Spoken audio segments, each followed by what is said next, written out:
And so today we will learn about the first chapter, The Best Christmas Present in the World by Michael Morpurgo. He's the author of this chapter, writer of this chapter. So this is the chapter of the for the class 8 NCERT CBSE English. And in this chapter you come to know about the war between the German and the English people. आप इस chapter में क्या पढ़ने वाले हैं? आप इस chapter में ये पढ़ने वाले हैं कि जो इंग्लिश और जर्मन के बीच में वॉर थी ना, वो पीस से कैसे ख़त्म होती है और कैसे फ्रेंडशिप होती है between the English captain and between the German captain. So the best Christmas present in the world, the name of the chapter is also भी डिस्क्राइब्स कि क्रिसमस के दिन मुझे सबसे महंगा उपहार मिला. जो मुझे प्रेजेंट मिला ना क्रिसमस के दिन, वो मेरी लाइफ का सबसे बेस्ट गिफ्ट था. The title of this chapter by Michael Morpurgo. So story start होती है राइटर से. जो राइटर हैं इस चैप्टर के, and his name was Michael Morpurgo, और वो एक जंक शॉप में जाते हैं. राइटर एक जंक शॉप में गए हैं और वहाँ उस जंक शॉप में ब्रिडपॉट में है वो junk shop, the name of the place Bridport. और वहाँ पर ही फाउंड अ टॉप डेस्क. उन्हें वहाँ पर एक डेस्क मिलता है and it was not in a very good condition. वो गुड कंडीशन में नहीं होता और वो अर्ली 19th सेंचुरी का है और ओक ट्री से बना है. जो पेड़ होता है ना, ओक ट्री होता है, उस पेड़ की लकड़ी से वो बना है. इस तरीके की एक तरीके से रोल डेस्क है. This is the model I can show you. तो ये एक स्टडी टेबल होता है और यहाँ पर आप रख के स्टडी कर सकते हो. ड्रॉर्स होते हैं उनके और ड्रॉर में आप बुक्स वगैरह any material you have to kept. And ये वाला जो रोल डेस्क है the writer want to purchase and तो उनके पास इतनी मनी नहीं थी कि वो इतना मतलब कॉस्टली टॉप बॉक्स जो रोल डेस्क है, टॉप डेस्क है, वो ख़रीद सके. तो when you find this roll top desk in made by the oak tree based on the time of the World War, early 19th century, in the junk shop, तो उन्होंने सोचा कि शायद मैंने ख़रीदना तो है ही, तो ये मुझे एक तरीके से चीप कॉस्ट में और सस्ते कीमत में मिल जाएगा. तो मैं ऐसा करूँगा, मैं इसे ना घर जाके रिपेयर कर लूँगा. मैं इसे गराज में रख दूँगा और मैं इसे रिपेयर कर दूँगा. इसके रोल्स वगैरह और टायर्स वगैरह और एक तरीके से जो इसके डेस्क वगैरह है वो सभी तो रिपेयर करने हैं, वो मैं रिपेयर कर दूँगा. बट मुझे पता है कि बहुत ज़्यादा डैमेज लग रहा है. और तो वो क्या करते हैं, वो ना जो शॉपकीपर होता है, दैट वाज जो पर्सन होता है, उनसे ख़रीद लेते हैं. और वो ये कहते हैं कि मैं तुम्हें ये ड्रॉर ख़रीदने से पहले मैं तुम्हें ये बात बता दूँ, बेचने से पहले ये चीज़ तुम्हें क्लियर कर दूँ कि ये जो ड्रॉर है, ये जो टॉप डेस्क है, वो बेशक सस्ता है दिखने में, बेशक पर ये ना early 19th century world war के टाइम का है. तो उन्होंने कहा कि मैं ना इसे एक तरीके से मुझे इसे ख़रीदना है, तो तुम मुझे बेच दो. एंड वो फिर जो राइटर हैं, दैट वाज माइकल मोपर्गो, वो इसे लेकर अपने घर चले जाते हैं. अब माइकल मोपर्गो इसे अपने घर पे ले आए हैं. अब जब वो माइकल मोपर्गो इसको अपने घर पे लाते हैं, देन ही ट्राई टू तो अब वो क्या करते हैं, वो इसे एक एक करके देखते हैं कि इसके कौन से पार्ट्स डैमेज हुए, कौन से साइड से इसे रिपेयर करने की नीड है. तो उन्होंने क्या किया, उन्होंने सोचा कि ना ये ना वाटर से डैमेज हुआ है. It look like water damage to me. तो ये वाटर से डैमेज हुआ और मे बी फायर और वाटर ने इसे डैमेज कर दिया पूरे तरीके से. But I will try from my side, मैं अपनी तरफ से कोशिश तो ज़रूर करूँगा. तो उन्होंने क्या किया, जितनी उनकी पावर लगी, जितनी उनकी स्ट्रेंथ लगी, उन्होंने एक एक करके हर एक ड्रॉर को पुश किया. सभी ड्रॉर खुल गए. बट एक ड्रॉर ऐसा था जो इतनी मेहनत करने के बाद भी नहीं खुल रहा था. He tried work hard from his side. तो लास्ट ड्रॉर वो स्ट्रक फास्ट. उन्होंने बहुत कोशिश की उसे खोलने की, with use brute force. He use brute force for this to open that drawer. तो उन्होंने काफ़ी कोशिश की उस ड्रॉर को खोलने की और राइटर ने एग्जैक्टली वो ऑब्वियसली सी बात है, अब इतनी कोशिश करेंगे, ब्रूट फोर्स लगाएंगे, तो ऑब्वियसली सी बात है वो खुल ही जाएगा. तो उन्होंने वो लास्ट ड्रॉर खोल दिया. तो जब when he open that drawer, जब उन्होंने उस ड्रॉर को खोला, तो it was called a secret drawer. वो एक सीक्रेट ड्रॉर था और उसमें एक शैलो स्पेस था उस ड्रॉर के अंदर. और उस ड्रॉर में एक स्मॉल ब्लैक टिन बॉक्स था. एक स्मॉल ब्लैक टिन बॉक्स था और उसके अंदर एक लेटर रखा हुआ था. सीक्रेट ड्रॉर था, शैलो स्पेस था. And when he reached and took out that small black tin box, जब उन्होंने वो निकाला तो उस पर एक डेट लिखी हुई थी, मेंशन थी जनवरी 25, 1915. The date is also be mention there, January 25, 1915. That date also be mentioned on the letter, and that letter was kept on that secret small black tin box that was kept in the shallow space called secret drawer. अब उसमें एक envelope है, एक letter है उसके अंदर. Now he decides to open that letter. वो उस लेटर को निकालते हैं. जैसे वो बाहर निकालते हैं तो उस एनवेलप पे एड्रेस लिखा होता है, मिसिस जिम मैकफर्सन. उस पर एक एड्रेस लिखा होता है, Mrs Jim Macpherson. It means आपको पता है कि मिसिस जिम मैकफर्सन के लिए ही आया है.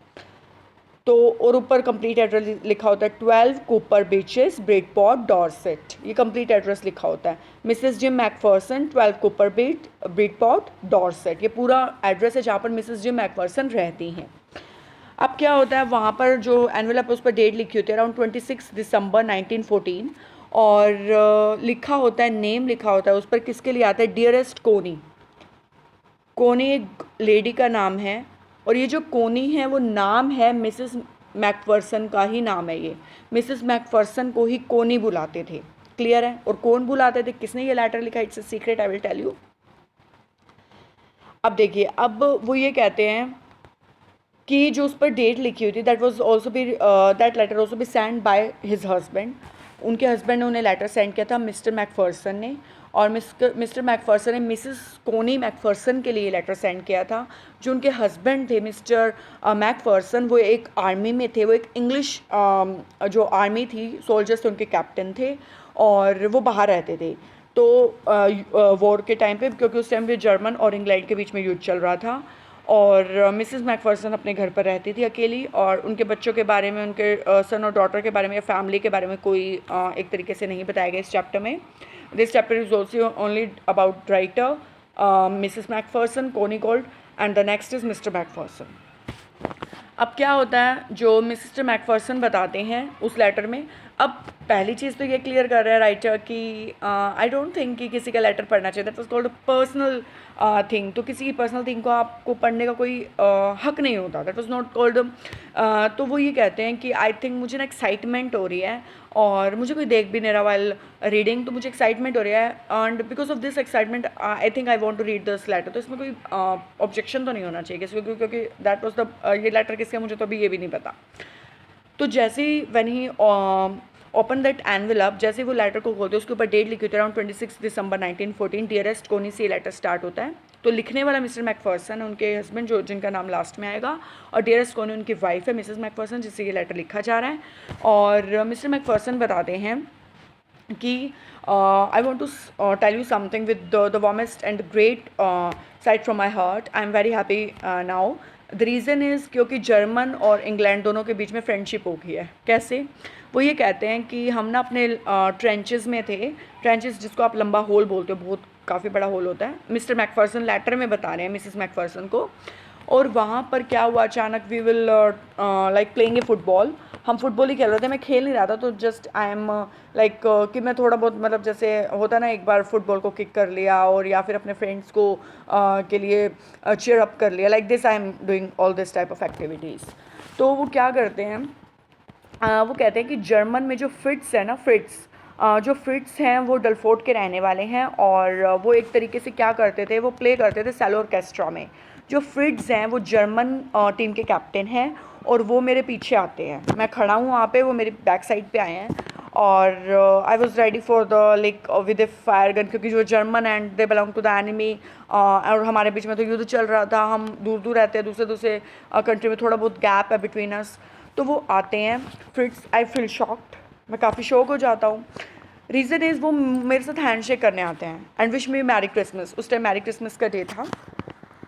और वो मेरे साथ हैंडशेक कर रहे हैं. And like he also be having a wine and cold drink in his hands and snacks, all this things they are sharing to each other. Like they are like creating a party scene, they are enjoying. और वो मेरे पास आते हैं. He try to wish me merry Christmas and many other people also be trying to wish merry Christmas Fritz. And he belong to the captain of, और मैं captain था अपने इंग्लिश आर्मी का. तो I feel shocked at that time. But I think कि वो गलत नहीं है. He wished me in the religion and so I also be wished him back and we shake hands and wish him like merry Christmas you to Fritz. तो जो फ्रिट्स हैं वो डसलफोर्ट के रहने वाले हैं. He belong to Dusseldorf and he also भी played in orchestra, वाद्य यंत्र वगैरह बजाया करते थे. तो कैप्टन जी मैकफर्सन कहते हैं कि आई वॉज ए टीचर, मैं टीचर था और मैं डॉर्सेट का रहने वाला हूँ, जो वेस्ट ऑफ इंग्लैंड में आती है. They feel very much happy with each other. तो वो कहते हैं कि आप देखो मतलब एक तरीके से मिसेस कॉनिंग मतलब आप ये चीज़ तो ऑब्ज़र्व कर ही सकती हो कि किस तरीके से इंग्लैंड और जो जर्मन हैं कि वो एक दूसरे के नज़दीक आ गए हैं। और वो कोनी को ये बात बता रहे हैं, ही फील वेरी मच ग्लैड, वो काफ़ी मतलब और प्राउड भी और ग्लैड भी काफ़ी महसूस कर रहे हैं। तो वो कहते हैं कि जब मैंने उन्हें कहा ना कि I was belong to west England, then Fritz also भी फील हैप्पी। और वो कहते हैं कि अरे इंग्लैंड में तो मेरा एक फेमस राइटर है and his name was Thomas Hardy, और मुझे उसकी book far from the madding crowd बहुत पसंद है। थॉमस हार्डी की एक बुक है far from the madding crowd and I like that book too much. और वो और भी राइटर्स की काफ़ी बात करते हैं। तो वो ये कहते हैं कि I feel very much happy and we are starting to playing a football to with each other. हम ना फुटबॉल खेलना शुरू कर देते हैं and we are trying to sharing wine, eating snacks, eating meat, chicken, all this things we are sharing to each other and also भी we are enjoying the Christmas party together. हम Christmas party इकट्ठे celebrate करते हैं। तो वो Mrs कॉनिंस को कहते हैं कि देखो मतलब कितनी अच्छी बात है, लाइक वी फील हैप्पी। तो हमारी जो युद्ध है, दैट वॉज द वॉर, जो हमारा युद्ध है एक तरीके से वो कैसा है, लाइक वी वांट कि ना हमारा जो ये युद्ध है वो फुटबॉल की तरह होना चाहिए, लाइक फुटबॉल गेम की तरह कि लाइक वी प्ले टुगेदर और हम एक दूसरे के साथ जो जैसे खेल रहे हैं। और फुटबॉल है, फुटबॉल कोई स्वॉर्ड नहीं है और इस गेम में कोई स्वॉर्ड नहीं है और लाइक हम इस गेम में इकट्ठे खेलते हैं। बेशक आप इस गेम में आपके कॉम्पिटिटर्स भी हों, लाइक फुटबॉल की टीम है, कबड्डी की टीम है, like all this type of sports, और आपके कॉम्पिटिटर्स भी जो दूसरे कंट्री साइड से, दूसरे विलेज साइड से बिलोंग करते हैं, दूसरी टीम, वो भी आपके साथ खेलते हैं। But you all called competitors, not an enemy. और आपके पास वोट नहीं होती हैं, आप फाइट नहीं करते हो, दैट वॉज कॉल्ड कॉम्पिटिशन। तो वो कह रहे हैं कि फ़ुटबॉल की तरह होनी चाहिए इंग्लिश और जर्मन का जो वॉर है, कि आप एक दूसरे को नुकसान नहीं पहुंचाओ। कोई वाइफ अपने हस्बैंड को ना खोए, कोई जो मदर है वो अपने सन को ना खोए, कोई सिस्टर अपने ब्रदर को ना खोए। तो इस टाइप ऑफ किस जो स्वर्ड्स हैं ये सब चीज़ें यूज़ ना हो, लाइक इन द ये जो वॉर है ना जर्मन और इंग्लैंड के बीच, फुटबॉल गेम की तरह होनी चाहिए। तो वो कहते हैं कि मुझे काफ़ी अच्छा लगा, लाइक वी प्ले टुगेदर, हम दोनों एक दूसरे के साथ खेले, हमारी दोनों की टीम इंग्लैंड और जर्मन की। और पता है कि मतलब ये तो चीज़ काफ़ी शौक थी कि हम दोनों के बीच में काफ़ी यूथ चल रहा था and we are trying to कि हम एक दूसरे से डिपार्ट रहें, अलग रहें। But at that time in the Christmas evening he comes to me and wish me and playing with me and also be sharing everything with me, like we are enjoying too much in the Christmas party. And at night when the time goes up, ज़्यादा ही हो गया था, तो फिर we are all going to our house, वो हम सभी अपने अपने घर चले गए। अब वो क्या कहते हैं, वो ये कहते हैं कि ब्रिडपोर्ट में वापस चल जाते हैं, मिसेस मैकफर्सन को वो ये बात बताते हैं। वो ये कहते हैं कि क्या होता है, एक तरीके से राइटर यहाँ पर जो लेटर है वो एंड हो जाता है और लास्ट में मिस्टर मैकफर्सन अपना नाम लिख देते हैं। तो ये क्लियर हो जाता है राइटर को कि इस लेटर को मिसेस कॉनिन को लिखा गया है तो उनके हस्बैंड ने लिखा है, और उनके हस्बैंड एक इंग्लैंड में इंग्लिश कैप्टन थे। उसके बाद फिर ट्राई करते हैं राइटर कि इस लेटर पर हक है मिसेस मैकफर्सन का कि उसे अपने पास रखें। देन द राइटर फाइंड्स, अब राइटर ने लेटर पढ़ लिया, उन्होंने लेटर को सीक्रेट ड्रॉर में रख दिया।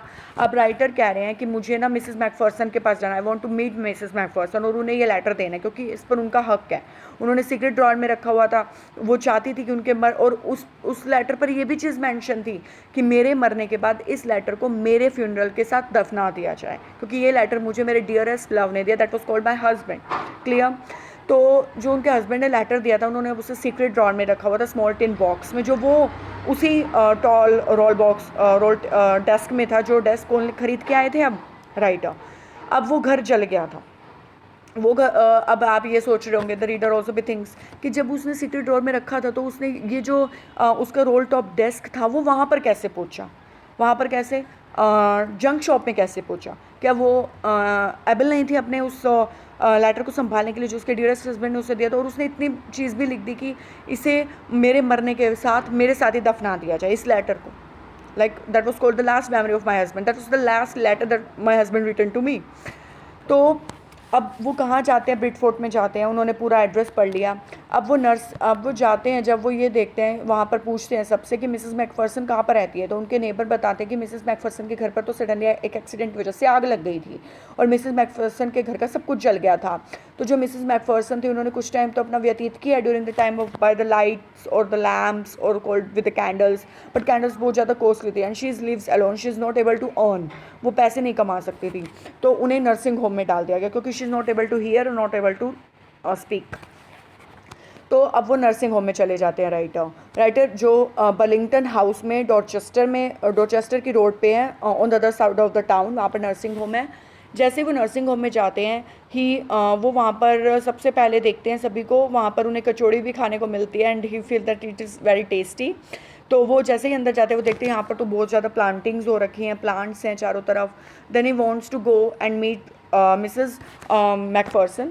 वहाँ पर जो निरीक्षिका होती है उनसे पूछते हैं, और निरीक्षक जो होती है वो कहती है कि like she feels happy to meet you, क्योंकि उनसे मिलने कभी कोई भी नहीं आया, उनके हस्बैंड भी नहीं आए, क्योंकि आई थिंक उनके हस्बैंड थे भी नहीं, वॉज डाइड, और उनकी फैमिली में से भी कोई नहीं आया। Like she is very much alone and I think वो अब रेस्ट कर रही हैं। She is not able to hear and not able to speak, और शी इज़ अराउंड 101 और 102 एज की हो चुकी है मिसेस मैकफर्सन नाउ, और उनके हस्बैंड उनको छोड़कर जा चुके हैं। शी इज़ अलोन और वो व्हील चेयर पर, she is not able to walk also, वो काफ़ी ओल्ड हैं। तो जब राइटर उनसे मिलने जाते हैं तो राइटर उन्हें देखते हैं और उन्हें बोलते हैं, तो वो एक तरीके से राइटर को देखती है। वेट